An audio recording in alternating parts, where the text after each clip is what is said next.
Hi guys! Today we're going to analyze some scenes from the show New Girl and learn some new vocabulary in context and some colloquial ways of speaking. I'm going to show subtitles in English and in Spanish using the Chrome extension Language Learning with Netflix, which you definitely should download because it's free and it's amazing. So in this first scene, there's a group of roommates and they're all talking about how they're all in relationships, and then their roommate, Winston, walks in talking to his cat. So let's see what happens. Great. Hey, you want to split that pasta from last night? Winston and Ferguson about to split some pasta. So he says, you want to split that pasta from last night. What he's saying is, do you want to split that pasta? That's the correct way, but it's more colloquial and informal to say, you want to split that pasta? And split means share. Hey, you want to split that pasta from last night? Winston and Ferguson about to split some pasta. I think the Spanish translation is wrong here because it's the automatic translation because the human translation isn't working. Or at a restaurant, sometimes at the end of the meal we say, do you want to split the check? Because you're going to share the bill. Okay, he says bout to instead of about to. That's a very slang, colloquial way of speaking. Yeah, man. You know I got what for you. There's nothing but love for you. Go ahead. I got love for you. He is saying I have love for you. He says love instead of love because it's baby talk. When we change the L to a W, that's our way of sounding like, I'm a little baby, whittle. I love you. I guess it's supposed to be cute, but it's creepy. You know I got what for you. There's nothing but love for you. Go ahead. Chill out, man. I'll make you some coffee. What? Go ahead, chill out is relax, chill out, like in The Fresh Prince of Bel-Air. Chilling out, relaxing. I'll make you some coffee. We say make coffee. Got nothing but love for you. He's saying, I have nothing but love for you. What? So what are y'all talking about? Going on dates? Oh, y'all are talking about that. Oh, okay, cool. So what are y'all talking about? He says y'all. This is the plural you, ustedes, but we use it in the South. I'm from the South, so I say y'all sometimes. And it means you all. So what are y'all talking about? Going on dates? I don't recommend using y'all for ustedes when you're learning English because it has a very strong connotation of the South. Going on dates, citas. We say to go on a date. I'm going on a date.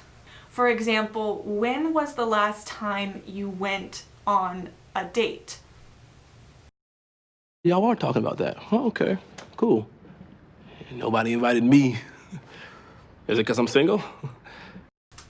Is it 'cause I'm single? So you can see that he takes because and shortens it to 'cause. Is it 'cause I'm single? Is it because I'm single?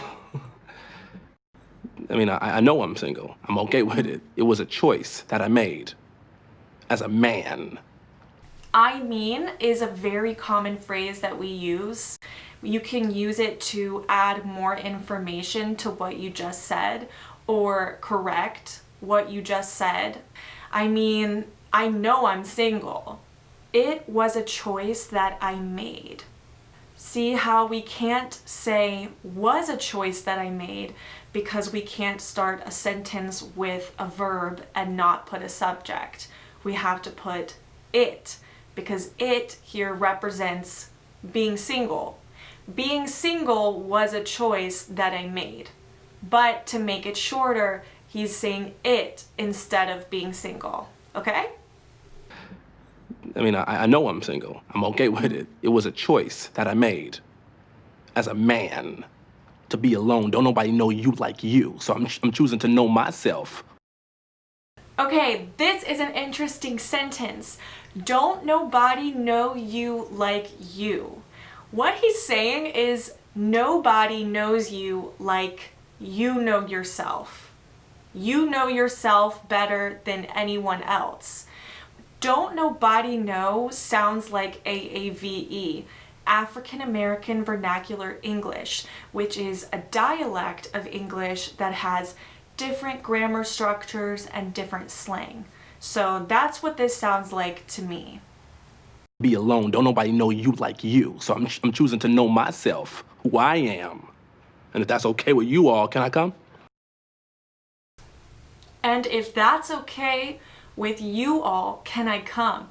Now you see here, he's saying you all for the plural you, ustedes. That's another way that we can say the plural you in English, you all. It would be nuts if I brought my cat Ferguson as a date. Here, the proper sentence would be, do you know what would be nuts? And nuts means crazy. Do you know what would be nuts? And we often say, you know what? ¿Sabes qué? You know what? Instead of, do you know what? You know what? It would be nuts if I brought my cat Ferguson as a date. And he's using the conditional sentence structure. It would be crazy if I brought. We use the past tense of the verb after if in these sentences. It would be crazy if I brought my cat Ferguson as a date. Now let's watch another scene from season 1. So the character Schmidt is a neat freak. Neat freak. This means that he's crazy about keeping things clean. He's very uptight. So he's anxious and he likes to have control. And in this episode, his roommate Jess helps him to change and start to relax. And let's see what happens. I waded into the ocean without my aqua socks. He didn't. He let go.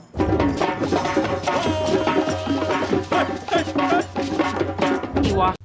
Okay, he says, I waded into the ocean. To wade is to walk into water. I don't know what aqua socks are. I'm assuming that Schmidt uses special socks for when he goes in the water, in the ocean, to keep his feet clean. He let go. He let go. To let go is, in general, just to relax and to let go of control. I'm going to let go and just let things happen. He washed his hands in a public restroom. And there was a man in there. He washed his hands in a public restroom. Restroom is what we call a bathroom in a public place because it sounds more polite and formal.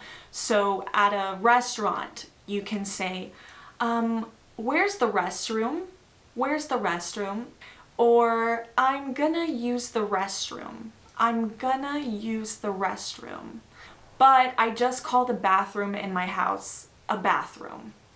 There was a man in there. There was a man in there. It's singular. There was. There were two men. There was one man. And there was a man in there. And he was using the toilet. Full sit, no door, and I didn't break eye contact. Not once. Nick's face here right now. I didn't break eye contact. Eye contact. We also say make eye contact. Hey, Schmidt.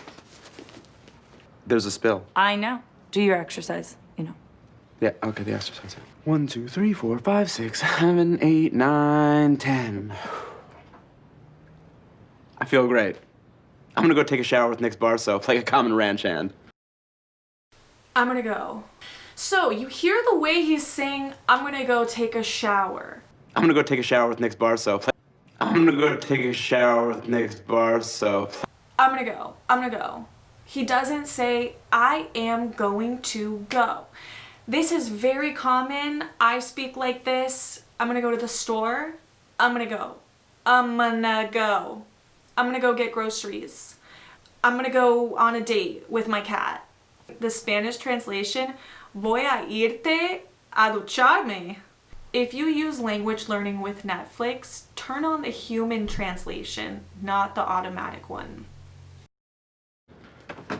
No. What is going on? No.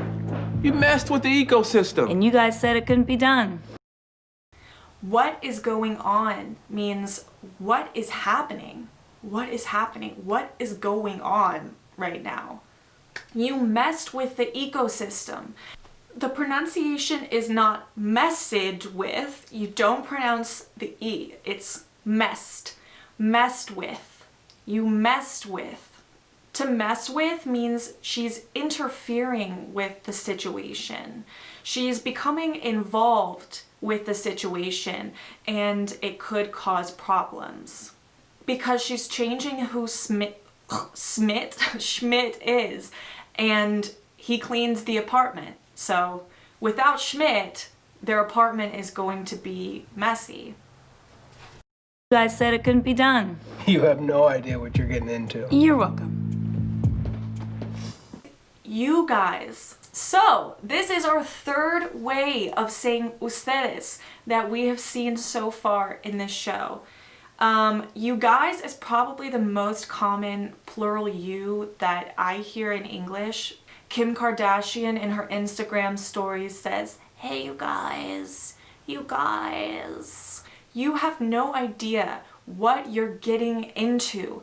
Getting into means you're entering into a situation and you don't know what's going to happen. It's going to be bad.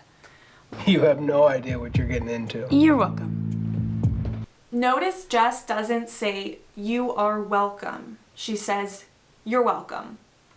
You're welcome. That's way more common to say. That's what I always say. You're welcome. Come on. Is the money? You're a child. Silence, friends. I made you necklaces. Hey, do you want to go to the store? Please, God, yes. I made you necklaces. So make means to create. He physically created a necklace. He built a necklace. Is the money? You're a child. Silence, friends. I made you necklaces. Hey, do you want to go to the store? Please, God, yes. I hope this video was helpful for you guys. Let me know what other kinds of content you want to see in the future, and I'll see you in the next video. Bye!